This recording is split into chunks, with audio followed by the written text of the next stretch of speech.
दोस्तों नमस्कार, स्वागत है आप लोगों का सिविल टेक चैनल में। आज हम लोग गुप्ता एंड गुप्ता बुक के सॉइल मैकेनिक्स के सुपर फास्ट सीरीज का पार्ट नंबर 4 पढ़ने वाले हैं। इसमें हम लोग 25 क्वेश्चन पढ़ेंगे। यह वीडियो उन लोगों के लिए ज़्यादा इंपॉर्टेंट है जिन्होंने गुप्ता एंड गुप्ता बुक को अच्छे से पढ़ा है और सिर्फ रिवीजन पर्पज़ से इसे देखना चाहते हैं। वीडियो से संबंधित किसी भी क्वेरी के लिए आप हमसे यहाँ से संपर्क कर सकते हैं। तो आइए स्टार्ट करते हैं।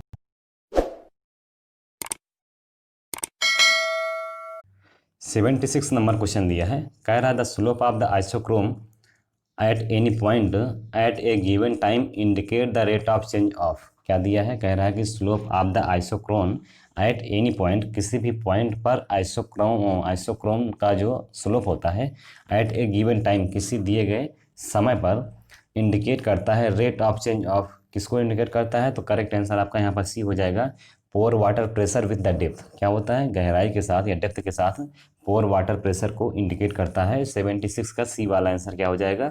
करेक्ट हो जाएगा।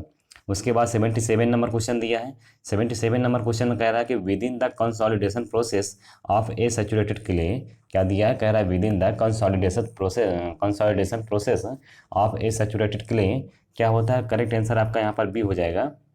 दिया है a gradual decrease in the natural process and a gradual increase in the effective pressure और take place and some of two each constant होता है। क्या दिया हुआ है?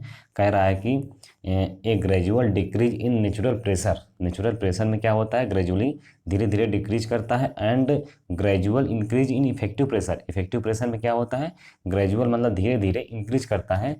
Take place and some of two, यानी इन दोनों को जो सम होता है वो क्या होता है? कांस्टेंट होता है। तो 77 का आपका बी वाला आंसर यहाँ पर क्या हो जाएगा? करेक्ट हो जाएगा। उसके बाद 78 नंबर क्वेश्चन दिया है। 78 नंबर क्वेश्चन में कह रहा है कि the value of the compression index for a remoulded sample whose liquid limit is 50% is. क्या दिया? कह रहा है वैल्यू ऑफ कंप्रेशन इंडेक्स आपसे पूछ रहा है। क्या पूछ रहा है? वैल्यू ऑफ कंप्रेशन इंडेक्स पूछ रहा है। तो वैल्यू ऑफ कंप्रेशन इंडेक्स का फार्मूला होता है सी आई बराबर क्या होता है? सी आई बराबर होता है 0.007। उसके बाद होता है लिक्विड लिमिट -10 होता है। क्या होता है? 0.007 लिक्विड लिमिट -10 होता है।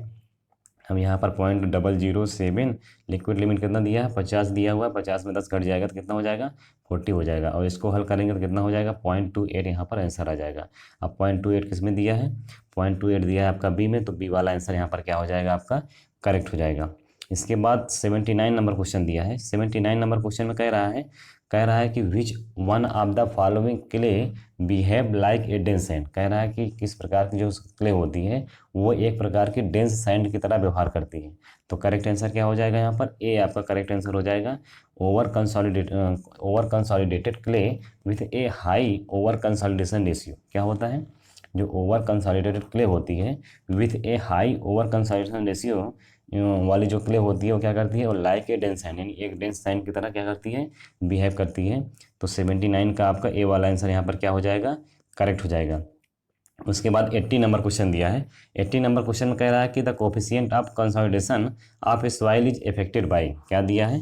दिया है कि coefficient of consolidation of a soil is affected. तो किससे अफेक्टेड होती है? करेक्ट आंसर आपका यहाँ पर सी हो जाएगा, बोथ कंप्रेसिबिलिटी एंड परमाबिलिटी। क्या होती है? कंप्रेसिबिलिटी और परमाबिलिटी दोनों से प्रभावित होती है। क्या प्रभावित होती है? Coefficient of consolidation. तो 80 का जो है सी वाला आंसर यहाँ पर क्या हो जाएगा? आपका करेक्ट हो जाएगा। उसके बाद 81 नंबर क्वेश्चन दिया है। 81 नंबर क्वेश्चन में कह रहा है डिग्री ऑफ कंसोलिडेशन इज। कह रहा है क्या? डिग्री ऑफ कंसोलिडेशन जो होता है क्या होता है? तो करेक्ट आंसर आपका बी हो जाएगा, डायरेक्टली प्रोपोर्शनल होता है टू द टाइम के एंड इन्वर्सली प्रोपोर्शनल होता है स्क्वायर ऑफ द ड्रेनेज पथ के। क्या होता है? जो डिग्री ऑफ कंसोलिडेशन होता है वो डायरेक्टली प्रोपोर्शनल होता है टाइम के और इन्वर्सली प्रोपोर्शनल होता है स्क्वायर ऑफ द ड्रेनेज पथ के। तो फार्मूला क्या होता है? यहाँ पर फार्मूला होता है टी वी बराबर सी वी इंटू टी अपान में क्या होता है? डी का स्क्वायर। क्या होता है? टी वी बराबर सी वी इंटू टी अपान में डी का स्क्वायर होता है। अब ये टी वी क्या है? टी वी जो होता है ये डिग्री ऑफ कंसोलिडेशन पर डिपेंड करता है। क्या होता है? जो टी वी होता है ये संबंधित होता है, रिलेटेड होता है किससे?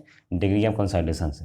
तो डिग्री ऑफ कंसोलिडेशन क्या हो जाएगा? डायरेक्टली प्रोपोर्शनल हो जाएगा टाइम के और इन्वर्सली प्रोपोर्शनल होता है स्क्वायर ऑफ द ड्रेनेज पथ के। तो यहाँ पर 81 का आपका जो है बी वाला आंसर करेक्ट हो जाएगा। उसके बाद 82 नंबर क्वेश्चन दिया है। 82 नंबर क्वेश्चन में कह रहा है कि the time factor for a clay layer is. Clay layer के लिए जो टाइम फैक्टर होता है वो क्या होता है, तो करेक्ट आंसर यहाँ पर आपका बी हो जाएगा। डायरेक्टली प्रोपोर्शनल होता है परमेबिलिटी ऑफ द सॉइल की। क्या होता है, डायरेक्टली प्रोपोर्शनल होता है परमेबिलिटी ऑफ द सॉइल के। 82 का बी वाला आंसर यहाँ पर क्या हो जाएगा, करेक्ट हो जाएगा। इसके बाद 83 नंबर क्वेश्चन दिया है। 83 नंबर क्वेश्चन में कह रहा है if the time required for the 50% consolidation of a remoulded sample of the clay, क्या दिया है, कंसोलिडेशन दिया हुआ है कि 50% है, विद द सिंगल ड्रेनेज यानी सिंगल ड्रेनेज दिया हुआ है, और टाइम क्या दिया है, टी दिया है। क्या दिया है, टाइम टी दिया हुआ है, 50% कंसोलिडेशन दिया हुआ है, और क्ले सॉइल है, और ड्रेनेज पथ सिंगल ड्रेनेज पथ है। आगे आपका दिया the time required to the consolidate the same sample, यानी same sample of the clay के सेम सैंपल के लिए कंसोलिडेशन भी सेम दिया हुआ है। कह रहा है कि with the same degree of consolidation, degree of consolidation भी आपका सेम है, तो उस समय डबल ड्रेनेज दिया हुआ है। क्या दिया है, डबल ड्रेनेज दिया हुआ है। और पूछ क्या रहा है आपसे, डबल ड्रेनेज कंडीशन में आपसे टाइम पूछ रहा है कितना हो जाएगा। तो पहली बात तो आप समझिए कि इसमें दो कंडीशन दी गई है। पहली कंडीशन में क्या है, 50% कंसोलिडेशन दिया गया है, क्ले सॉइल दिया गया है, सिंगल ड्रेनेज दिया हुआ है, और उसका टाइम टी दिया हुआ है। दूसरी कंडीशन में क्या दिया है, दूसरी कंडीशन में सेम ड्रेनेज कंसोलिडेशन है, कंसोलिडेशन सेम है, और सिंगल ड्रेनेज के बजाय क्या है, इसमें डबल ड्रेनेज है। तो आपसे जो है टाइम रिक्वायर पूछ रहा है कि टाइम कितना होगा इसमें। ठीक है, तो ये क्वेश्चन हो गया। अब इसको लगाएंगे कैसे, देखिए फार्मूला आपको पता है, टी वी बराबर क्या होता है, c v into t into d का स्क्वायर। ठीक है, इस फार्मूले से दो कंडीशन बना करके इसको हल करेंगे तो हमारा 83 का जो है ए वाला आंसर यहाँ पर करेक्ट हो जाएगा।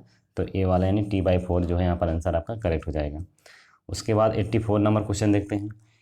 84 नंबर क्वेश्चन में कह रहा है the clay layer A with the single drainage, यानी क्ले लेयर दिया हुआ है जिसका नाम ए है, यानी दो क्ले लेयर है, एक क्ले लेयर ए है और एक क्ले लेयर क्या है, बी है। तो कह रहा है क्ले लेयर ए है और उसमें सिंगल ड्रेनेज है, और कोफिशिएंट ऑफ कंसोलिडेशन का मान सी भी दिया हुआ है, और 6 मंथ यानी 6 मंथ का क्या इसमें दिया है, टाइम दिया हुआ है, 50% कंसोलिडेशन है। तो कह रहा है the time taken by the clay layer B, यानी क्ले लेयर बी में जो टाइम होगा वो क्या होगा, अगर सेम थिकनेस है और डबल ड्रेनेज है, कोफिशिएंट ऑफ कंसोलिडेशन का मान CV/2 हो गया है। ठीक है, CV/2 हो गया, तो इसमें कितना आंसर करेक्ट हो जाएगा। तो सेम फार्मूला पर जो इससे ऊपर वाला क्वेश्चन था उसी फार्मूले पर इसको हल करेंगे दो कंडीशन बना करके, तो हमारा करेक्ट आंसर हो जाएगा बी। क्या हो जाएगा यहाँ पर, करेक्ट आंसर आपका जो है बी हो जाएगा। कितना दिया है, 6 मंथ, 6 मंथ यहाँ पर करेक्ट आंसर हो जाएगा आपका। तो 84 का बी वाला आंसर यहाँ पर क्या हो जाएगा, करेक्ट हो जाएगा। इसके बाद 85 नंबर क्वेश्चन दिया है।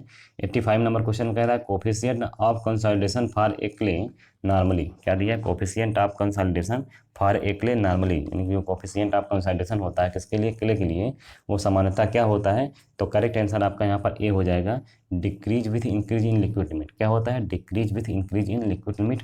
85 का ए वाला आंसर यहाँ पर क्या हो जाएगा, करेक्ट हो जाएगा। इसके बाद 86 नंबर क्वेश्चन दिया है। 86 नंबर क्वेश्चन में कह रहा है कि डायरेक्टली मेजरमेंट, क्या दिया है, डायरेक्ट मेजरमेंट ऑफ परमाबिलिटी, जो परमाबिलिटी का डायरेक्ट मेजरमेंट होता है क्या होता है, of A specimen at any stage of loading can be made. कह रहा है जो डायरेक्ट मेजरमेंट ऑफ परमाबिलिटी होता है किसके लिए, किसी भी स्पेसिमेन के लिए, एट एनी स्टेज, किसी भी स्टेज ऑफ लोडिंग पर, कैन बी मेड बना होता है, किससे बना होता है। तो करेक्ट आंसर आपका यहाँ पर ए हो जाएगा, only in fixed ring type consolidometer. क्या होता है, only in fixed type fixed ring type consolidometer, यानी ए वाला आंसर आपका यहाँ पर क्या हो जाएगा, करेक्ट हो जाएगा। उसके बाद 87 नंबर क्वेश्चन दिया है। 87 नंबर क्वेश्चन में कह रहा है compressibility of the Sandy soil is, यानी सैंडी सॉइल की जो कंप्रेसिबिलिटी होती है क्या होता है वो, करेक्ट आंसर आपका सी हो जाएगा, much less than that of the clay layer. क्या होता है, क्ले सॉइल, यानी मच लेस देन होता है clay of the that of the clay soil. Clay soil की तुलना में जो सैंड सॉइल होती है उसकी कंप्रेसिबिलिटी क्या होती है, कम होती है। 87 का सी वाला आंसर यहाँ पर क्या हो जाएगा आपका, करेक्ट हो जाएगा। उसके बाद 88 नंबर क्वेश्चन दिया है, कह रहा है सिलेक्ट द करेक्ट स्टेटमेंट, इसमें से कौन सा स्टेटमेंट सही है ये आपको बताना है। तो करेक्ट स्टेटमेंट आपका पहला ही सही है। पहला क्या दिया है कि coefficient of compressibility of an over consolidated clay. तो ओवर कंसोलिडेटेड क्ले की जो कोफिशिएंट ऑफ कंप्रेसिबिलिटी होती है क्या होती है, वो is less than that of the normally consolidated clay. क्या होता है, ओवर कंसोलिडेटेड क्ले की जो कोफिशिएंट ऑफ कंप्रेसिबिलिटी होती है वो नॉर्मली कंसोलिडेटेड क्ले की तुलना में क्या होती है, कम होती है। 88 का ए वाला आंसर यहाँ पर क्या हो जाएगा, करेक्ट हो जाएगा। उसके बाद 89 नंबर क्वेश्चन दिया है। 89 नंबर क्वेश्चन कह रहा है कोफिशिएंट ऑफ कंप्रेसिबिलिटी इज, क्या दिया है, कोफिशिएंट ऑफ कंप्रेसिबिलिटी जो होती है क्या होता है, तो करेक्ट आंसर आपका भी हो जाएगा, डिफरेंट होता है for the different type of the soil. क्या होता है, डिफरेंट होता है for the different type of the soil and also different होता है for the soil under the different state of the consideration. क्या दिया है, कह रहा है जो कंप्रेसिबिलिटी का कोफिशिएंट होता है, यानी कोफिशिएंट ऑफ कंप्रेसिबिलिटी होती है, वो क्या होती है, वो डिफरेंट होती है for the different type of the soil के लिए एंड आल्सो डिफरेंट होती है for a soil under the different state of the consideration. तो 89 का जो है बी वाला आंसर यहाँ पर क्या हो जाएगा आपका, करेक्ट हो जाएगा। उसके बाद 90 नंबर क्वेश्चन दिया है। 90 नंबर क्वेश्चन में कह रहा है the ultimate consideration settlement for a structure resting on a soil. क्या दिया है, कह रहा है कि ultimate consideration settlement of the structure resting on a soil. तो क्या होता है, 90 का आपका ए वाला आंसर करेक्ट हो जाएगा, decrease with increase in initial void ratio. क्या होता है, decrease with increase in initial void ratio. 90 का ए वाला आंसर यहाँ पर क्या हो जाएगा आपका, करेक्ट हो जाएगा। इसके बाद 91 नंबर क्वेश्चन दिया है। तो 91 नंबर क्वेश्चन कह रहा है the ultimate consideration settlement of a soil is. क्या दिया है, अल्टीमेट कंसाइडेशन सेटलमेंट, जो अल्टीमेट कंसाइडेशन सेटलमेंट होता है किसी भी सॉइल का, क्या होता है वो, तो करेक्ट आंसर आपका यहाँ पर बी सही हो जाएगा, डायरेक्टली प्रोपोर्शनल होता है कंप्रेशन इंडेक्स के। क्या होता है, डायरेक्टली प्रोपोर्शनल होता है कंप्रेशन इंडेक्स के। तो पहले फार्मूला समझते हैं, क्या होता है, फार्मूला होता है आपका डेल्टा एच अपान एच बराबर, क्या होता है, डेल्टा एच अपान एच बराबर सी सी अपान में 1 प्लस ई नॉट होता है। उसके बाद लॉग में क्या होता है, सिग्मा प्लस डेल्टा सिग्मा, और अपान में क्या होता है, सिग्मा, और यहाँ बेस 10 होता है आपका। क्या होता है, डेल्टा एच अपान एच बराबर सी सी अपान 1 प्लस ई नॉट होता है, लॉग में क्वेश्चन लॉग होता है। उसके बाद सिग्मा प्लस डेल्टा सिग्मा, अपान में क्या होता है, सिग्मा होता है, बेस 10 होता है। तो ये आपसे पूछ रहा था, यहाँ पर आपका क्या होता है, सी सी क्या है, यही आपका अल्टीमेट कंप्रेशन, ये आपका जो है कंप्रेशन इंडेक्स होता है। सी जो होता है कंप्रेशन इंडेक्स होता है। और डेल्टा एच क्या है, यहाँ पर डेल्टा एच जो है आपका वो अल्टीमेट कंसाइडेशन सेटलमेंट होता है। तो अल्टीमेट कंसाइडेशन सेटलमेंट जो होता है वो डायरेक्टली प्रोपोर्शनल होता है किससे, कंप्रेशन इंडेक्स के। तो 91 का क्या हो जाएगा, बी वाला आंसर यहाँ पर करेक्ट हो जाएगा। इसके बाद आपका 92 नंबर क्वेश्चन दिया है। 92 नंबर क्वेश्चन क्या कह रहा है, 92 नंबर क्वेश्चन कह रहा है एक a normally consolidated clay settle 10 mm and 10 mm when effective stress was increased 100 kilo newton per metre square से कितना दिया, 200 kilo newton per metre square. Question को समझिए, कह रहा है कि एक नॉर्मली कंसोलिडेटेड क्ले है जिसमें सेटलमेंट दिया हुआ है, एच का मान दिया है वो कितना है, वो 10 mm है। इफेक्टिव स्ट्रेस वाज इंक्रीज, जो इसमें इफेक्टिव स्ट्रेस दिया है वो कितना दिया है, वो 100 kilo newton per metre square से 200 kilo newton per metre square दिया हुआ। मतलब क्या है, मतलब ये है कि सिग्मा का मान दिया है, कितना दिया है वो 100 kilo newton per metre square दिया हुआ है। और सिग्मा प्लस डेल्टा सिग्मा का मान कितना दिया हुआ है, ये दिया है आपका 200 kilo newton per metre square दिया हुआ है। कह रहा है if effective stress is further increase from the 200 kilo newton per metre square to 400 kilo newton per metre square, यानी कह रहा है कि इसके बाद जो होता है इफेक्टिव स्ट्रेस जो होता है आपका वो इंक्रीज कर जाता है कितना, 200 kilo newton per metre square से 400 kilo newton per metre square के बीच में। कह रहा है कि then settlement of the clay layer clay soil is क्या होगा। कह रहा है क्या, क्वेश्चन को समझिए, हमने बताया कि आपका डेल्टा एच का मान दिया है 10 mm का है। उसके बाद इफेक्टिव स्ट्रेस इंक्रीज कर जाता है 100 से 200 के बीच में। फिर कह रहा है कि आगे जो सेकंड स्टेज में क्या होता है कि जो इफेक्टिव स्ट्रेस होता है वो आपका 200 से 400 के बीच में क्या बोलते हैं आपका आ जाता है या इंक्रीज कर जाता है। तो ऐसी कंडीशन में settlement of the same clay, यानी उसी क्ले की जो है सेटलमेंट कितना हो जाएगा, तो इसको उसी फार्मूले से हम हल करेंगे। फार्मूला क्या था, हमने वही आपको बताया था कि डेल्टा एच अपान एच बराबर क्या था, सी सी अपान 1 plus E not, 1 plus E not, उसके बाद लॉग होता है, फिर यहाँ पर सिग्मा प्लस डेल्टा सिग्मा होता है, अपान में सिग्मा होता है। इसी फार्मूले पर हम दो कंडीशन बना करके इसको हल करेंगे तो हमारा करेक्ट आंसर क्या हो जाएगा, 92 का ए वाला आंसर यहाँ पर करेक्ट हो जाएगा। और 92 का ए वाला आंसर क्या इसमें दिया है, 10 mm दिया, तो 10 mm वाला हमारा क्या हो जाएगा, आंसर करेक्ट हो जाएगा। इसके बाद 93 नंबर क्वेश्चन देखते हैं। 93 नंबर क्वेश्चन में क्या कह रहा है, कह रहा है the coarse grain soil are best compacted by. क्या दिया, कोर्स ग्रेन सॉइल होती है वो क्या होती है, बेस्ट कंपैक्टेड होती है। किसके द्वारा बेस्ट कंपैक्टेड की जाती है, तो करेक्ट आंसर आपका यहाँ पर डी हो जाएगा, वाइब्रेटरी रोलर होता है। क्या होता है, वाइब्रेटरी रोलर होता है। 93 का डी वाला आंसर यहाँ पर क्या हो जाएगा आपका, करेक्ट हो जाएगा। उसके बाद 94 नंबर क्वेश्चन दिया है। 94 नंबर क्वेश्चन में कह रहा है कि with increase in the amount of compaction energy, क्या दिया है, with increase in amount of compaction energy, compaction energy की मात्रा में अगर इंक्रीज होता है तो क्या होता है, तो करेक्ट आंसर आपका यहाँ पर बी हो जाएगा, ऑप्टिमम वाटर कंटेंट डिक्रीज। क्या होता है, ऑप्टिमम वाटर कंटेंट जो होता है वो डिक्रीज कर जाता है, बट मैक्सिमम ड्राई डेंसिटी क्या होती है, इंक्रीज कर जाती है। क्वेश्चन को समझिए, कह रहा है कि कंपैक्शन एनर्जी की मात्रा में अगर हम इंक्रीज करते हैं तो जो ऑप्टिमम वाटर कंटेंट होता है वो डिक्रीज कर जाता है और मैक्सिमम ड्राई डेंसिटी क्या होती है, इंक्रीज कर जाती है। 94 का बी वाला आंसर यहाँ पर क्या हो जाएगा आपका, करेक्ट हो जाएगा। उसके बाद 95 नंबर क्वेश्चन दिया है।